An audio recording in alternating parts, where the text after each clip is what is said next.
So in this weekly fragrance rotation, I pulled out some of my favorite fall fragrances for the colder weather.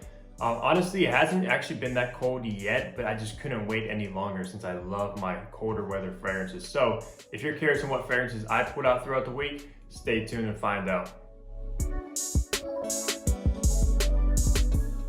Hey, what's going on guys? Hunter here and welcome back to my channel. If you're a returning subscriber, glad to have you here. And if you are new, what I do is I make fragrance related content. So if you like fragrances, please just hit that subscribe button down below. Be sure to hit that notification bell and also be sure to follow my fragrance Instagram page. But that is correct. I'm bringing you guys another weekly fragrance rotation. You guys seem to enjoy them and I really like doing them. So let's go ahead and just hop right into it and find out if I got any compliments, how many sprays I did and what fragrances I wore. So let's start it off on Sunday.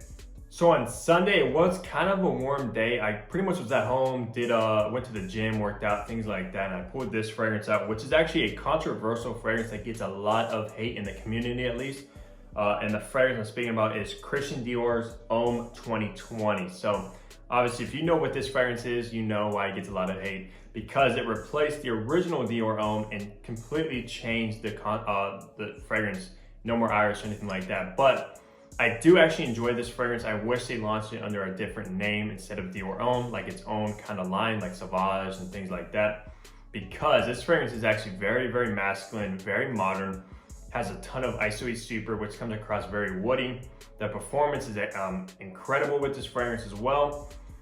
And yeah, I do enjoy this one quite a bit, to be honest with you. I don't like it better than the original one by any means. That one's a buttery iris, beautiful fragrance, but this one in and of itself is a good fragrance standalone. But I did go with 6 sprays of Dior Homme. I didn't get any compliments on that day. I was at the gym, like I said, and this was my gym scent, but yeah, no compliments. And that's what I pulled out for Sunday. I think it was like in the high 70s or so, but yeah, Dior Homme 2020. So for Monday, I was actually at work all day long on Monday, and I pulled out one of my favorite fall designer fragrances in my collection. And the fragrance I'm speaking about is Viktor Spicebomb, the original, guys. Now this is just an incredible spicy fragrance, hence the name Spicebomb. That is exactly what this fragrance is. Now, it was almost 80 degrees on that day.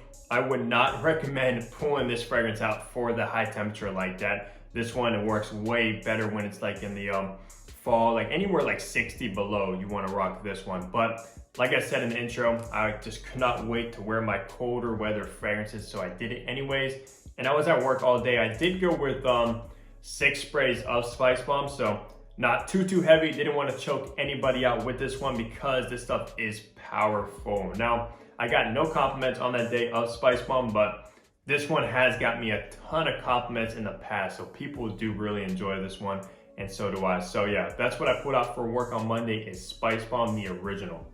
All right, so for Tuesday, I was also at work all day. It was still in the high 70s, still getting a lot of heat for where I'm from at least. It is starting to cool down now as of this week coming up, but it was still hot during the week. But yeah, I pulled out a really weird fragrance. I must admit, this one is strange to me. And the fragrance I'm speaking about is Labo's Bale 19. Now, if you guys have not heard of this fragrance, it is, it's supposed to resemble like after a rainstorm, so to say. And that is exactly what it smells like, very green. It does come across kind of watery as well. It's just a very strange, unique fragrance. Now, this is actually my first Labo. I haven't tried anything else from the house, but yeah, this stuff is unique. It does kind of have like its own character to it, but this stuff does perform very well. I smelled this thing throughout the whole entire day, and I only went 6 sprays of it as well. No compliments. Couldn't really see people really complimenting this fragrance since it is so strange, so to say. That's all I can pretty much describe this one. Even though if you're looking for a fragrance that kind of smells like how it smells after a rainstorm, if you know that vibe, I do kind of enjoy that vibe, but there's something in here that just kind of throws it off. It's almost like, I don't even know. It's a very hard to describe fragrance with this one. But yeah, that's Bale 19, and I wore that for Tuesday to work. Okay, so for Wednesday, also at work, and I pulled out another one of my favorite designer fall fragrances of all time, actually. This one just is amazing for the fall. And the fragrance I'm speaking about is Paco Rabanne's 1 Million Lucky. Now this stuff just smells like a coffee shop, and that's exactly the kind of vibe you want for the fall times, like a nice coffee sort of fragrance. But this one has a ton of hazelnut. It goes completely different to the original, like 1 million Parfum Privé even. This is probably my favorite one out of all of them, to be honest with you. I just adore this scent, guys, and I had this in my collections for so long. I got this like when it first came out years ago, I think like 4 years ago, I believe. But yeah, I adore this stuff, guys. It's amazing for the fall. Now, I was at work. I did go heavy on the sprayer. I did go 10 sprays of 1 Million Lucky. Didn't get any compliments again, but I definitely enjoyed it. It was a little bit colder than the previous 3 days, and yeah, I'm gonna wear this one a ton once it starts cooling down even more. It's very cozy, very warming. And yeah, just fall in a bottle with 1 Million Lucky. Definitely check this one out if you can find it, because I think it has been discontinued. I've never seen it in stores since for probably a year or so now. But yeah, 1 Million Lucky is what I put out for Wednesday.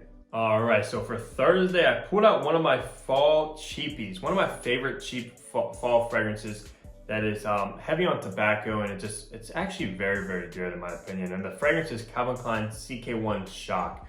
Like I said, you have a ton of tobacco in here, but it's very youthful as well, even though it's containing the tobacco note, because it kind of comes across like an energy drink, almost like the color of the bottle with Shock, like a Monster energy drink. I get like a fizziness to it. Very like energized fragrance right here. But yeah, it is good for the fall since you get that nice warming tobacco note in here.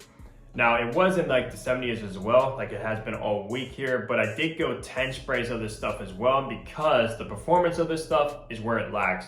But for 20 bucks is what usually you can pick up a 100 ml bottle at your discounters for. Definitely worth it if you're looking for a cheap tobacco fall fragrance. Definitely check this one out. Like I said, it is very youthful, but I do enjoy this one from time to time if I just want to pull out a cheapie for the colder weather. But yeah, I went with 10 sprays, didn't get any compliments from this fragrance. And yeah, I just wore this for work and I did enjoy it. It kind of disappeared on my skin within, I don't know, like 4 hours or so. I couldn't really pick it up anymore. But for those 4 hours, it was a good fragrance. And that's when I pulled out CK1 Shock. All right, so for Friday, I am off work and I pulled out a fragrance that I gotta tell you guys a story about. But on Friday, I went to an event where they raffle off guns, do auctions, stuff like that. So it was like a hunting event, sort of say. And my mom actually picked me up, but the fragrance I pulled out for that is actually Amouage Figment Man. This is the perfect fragrance for that kind of situation, because this one comes across very dirty, very earthy, almost moldy like, guys. And kind of animalic as well. Like how I describe this one is like a cheetah rolling around in the dirt.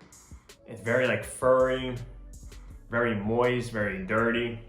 Yeah, not crowd pleasing by any means whatsoever. This one is probably one of my most daring fragrances in my entire collection. This one just smells like dirt. That's all I can say with this. But if that sounds interesting for you, check this one out. But the story I was gonna tell you guys, I did go heavy on this one. I went like 10 sprays or so. And my mom did pick me up because I went to the event with her. I went with 10 sprays. Like a half an hour after I sprayed this one, she picked me up. I got in the car and she's like, wow, what are you wearing? You smell like dirt. And she had to roll all the windows down, guys. This stuff was so strong that was actually giving her a headache. I kind of felt bad. But yeah, she rolled all the windows down for almost an entire car ride just to try to air it out. But this stuff, obviously it's an Amouage, so it is very powerful. That's what Amouage is known for. Like Interlude Man is a blue beast. This one is like, I guess you can say like a teal beast. All jokes aside, but yeah, this stuff's very strong, very offensive to people, in your face. And yeah, it might smell like you've been on the farm all day, shoveling dirt, so to say. But I do appreciate it for its artistry aspect to it. I do enjoy fragrances. I think I look at them like works of art, so to say. I can just smell them. If I'm staying at home, spraying them on. If it's like an offensive fragrance I don't like to wear out, I like to wear them for myself. But yeah, it was actually very hot too, so like 80-some degrees. So imagine a fragrance that smells like dirt, where you're sweating, it's 80 degrees outside. That is Figment Man in a bottle right here, guys. But that's what I wore to the event, is Figment Man by Amouage. Let me know if you tried this one. I'm very curious because this is a very unique fragrance. Alrighty, so on Saturday, it was a rainy day. I didn't really do much besides relax at home, Did run a little bit of errands, but that is pretty much all. And I pulled out a fragrance that I just got actually. First time wearing it, and the fragrance is Ralph Lauren's Polo Ultra Blue. So this is a flanker of the original blue, which I've never actually smelled, or I probably smelled it but don't recall what it smells like. But I did also do an unboxing and first impression, which will be coming up after this video, so be sure to check that out if you're curious about this fragrance. But yeah, this fragrance is actually very, very solid for a blue cheap fragrance, and I got this for a steal. So check that video and see how much I paid for this 125ml bottle. But it comes across very citrusy with the lemon, and also has a lot of salt. But what's unique about this, it has a note called amber tonic, I believe, which is a synthetic molecule to resemble amber, which obviously is a warming note, a golden warm note in the dry down.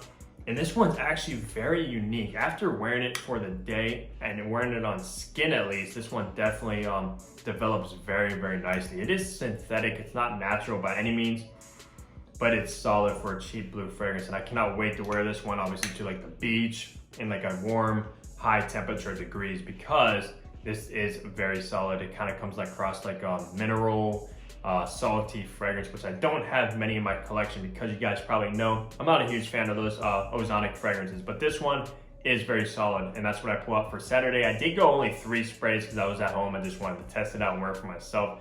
No comments, of course, but yeah, that's what I wore to wrap up the week is Ultra Blue. So let me know down below if you guys, what fragrances you guys pull throughout the week. I definitely love to hear that, because obviously I love hearing what other people wear and how many sprays and stuff they do. I think it's very, very interesting. But yeah, leave a like if you enjoyed the video. Subscribe down below if you haven't already for more future fragrance videos. And I'll catch all you guys in the next upload. Take care, everybody.